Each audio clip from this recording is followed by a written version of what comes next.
What happens when God himself shows up to fight? Well, on this episode of Kingdom Countdowns, we're breaking it down. 9 battles God fought for his people. Let's get it. Kingdom Countdowns. A warrior of God doesn't fear the end.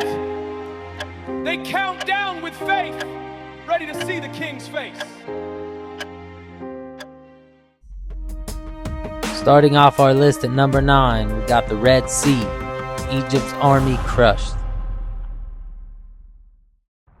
You ever have a moment where you feel completely trapped, nowhere to go, no way out, and then somehow God makes a way? Well, that's exactly what happened at the Red Sea. Israel standing there with Pharaoh's army behind them and an ocean in front of them. But God tells Moses to lift his staff, and the sea literally splits. Walls of water on both sides, dry ground right through the middle. They walk through untouched, and when Egypt's army tries to chase them, the waters collapse and take the entire army out. It's not just a rescue story, it's proof that when God fights for you, no enemy can stand. Sometimes he won't move the obstacle, he'll part it.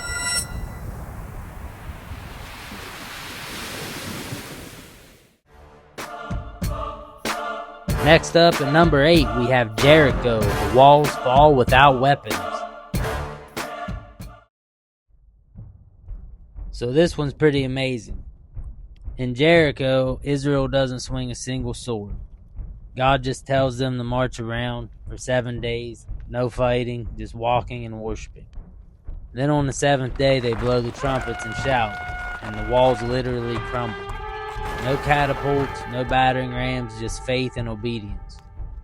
That's the thing, though. When God gives the order, obedience becomes the weapon. Jericho shows that victory doesn't always come through strength. Sometimes it comes through surrendering. When you trust in God's plan, even when it makes no sense to you at that time, you can overcome any obstacle.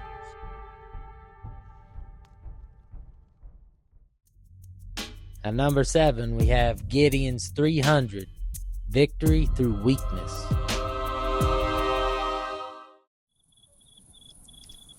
God takes Gideon's army of 32,000 and cuts it down to 300. Why? Because he wanted everyone to know it wasn't about human strength. It was about his power. 300 men, torches, jars, and trumpets. That's all they had. They surround the Midianite camp, break the jars, lift the torches, and shout, and the enemy turns on itself in panic. No swords needed. God used weakness to win a war. Sometimes he'll strip away everything you're relying on until all you have left is him, because that's where his strength shows up best.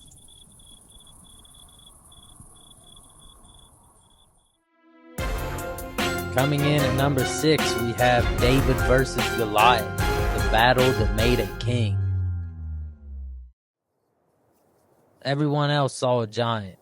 David saw a target too big to miss. He wasn't fighting for fame or glory. He was fighting because God's name was being mocked. He didn't wear armor or carry a sword, just a sling and a few stones, and he was full of faith. When Goliath fell, it wasn't the rock that won. It was David's confidence in the God behind the rock. That battle didn't just defeat a giant, it revealed a king. It's a reminder you don't need to be the strongest in the room when you've got the God who never loses. If you're enjoying this countdown, hit that like button and subscribe. Let's keep spreading the kingdom of God together. Enjoy the rest of the video. God bless. At number 5, we have Jehoshaphat's choir. Worship wins the war. So Jehoshaphat's facing a massive army, and he doesn't call on his generals. He calls for worshipers. He sends singers to the front lines, praising God before the battle even begins. While they're singing, God confuses their enemies, and the armies destroy each other. Not one sword from Judah had to swing. When praise goes up, the enemy falls apart.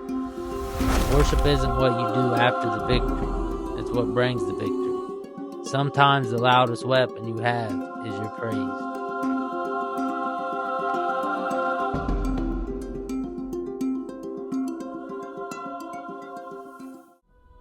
Next up, we have Hezekiah versus Assyria. One angel, 185,000 enemies. So in this biblical story, the Assyrian army surrounded Jerusalem. 185,000 soldiers ready to wipe them out. Hezekiah doesn't panic. Instead of panic, he prays.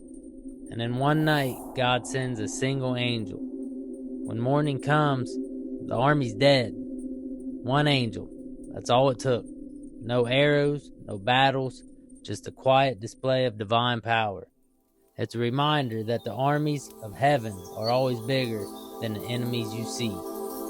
God doesn't need numbers, just faith.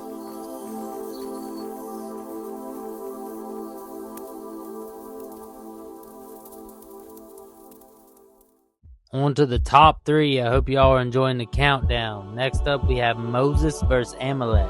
Hands raised, victory given. When Israel fought the Amalekites, victory didn't depend on how hard they fought. It depended on whether Moses' hands were lifted. As long as his arms were raised, Israel won. When they fell, the enemy advanced. So Aaron and Hur stood beside him, holding his arms up until the battle was over. That's a picture of prayer and perseverance. Sometimes the fight isn't won with swords, it's won with faith held high. Even when you're tired and when you can't hold your arms up anymore, God will send people to help you keep them raised.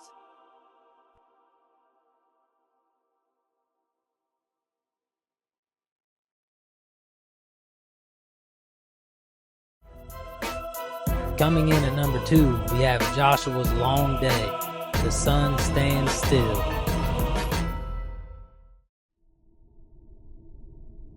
Joshua's in the middle of battle, and the sun's about to set.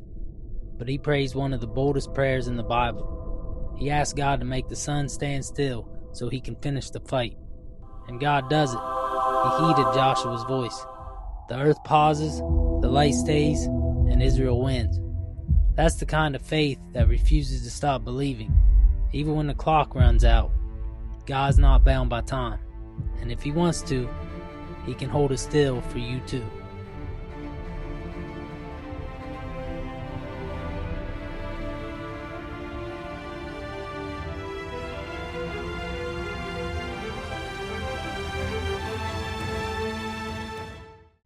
Number 1 is no surprise. We have the cross, the final battle over sin and death. This was the biggest battle ever, and it didn't look like a victory at first. Jesus hanging on a cross, the sky dark, the crowd mocking. But that moment, that's when the real war was being fought. He took every sin, every curse, and nailed it to that cross. When he said, "It is finished," it wasn't defeat, it was declaration. The enemy lost forever. 3 days later, the tomb was empty. That's not just a story.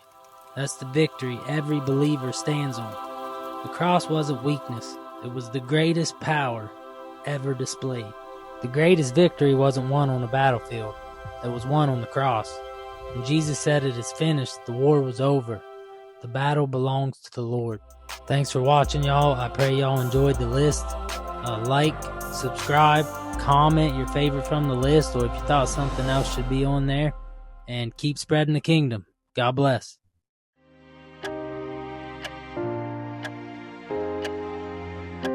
There's no me in kingdom, and the clock is ticking. So go out and bring others to the crown.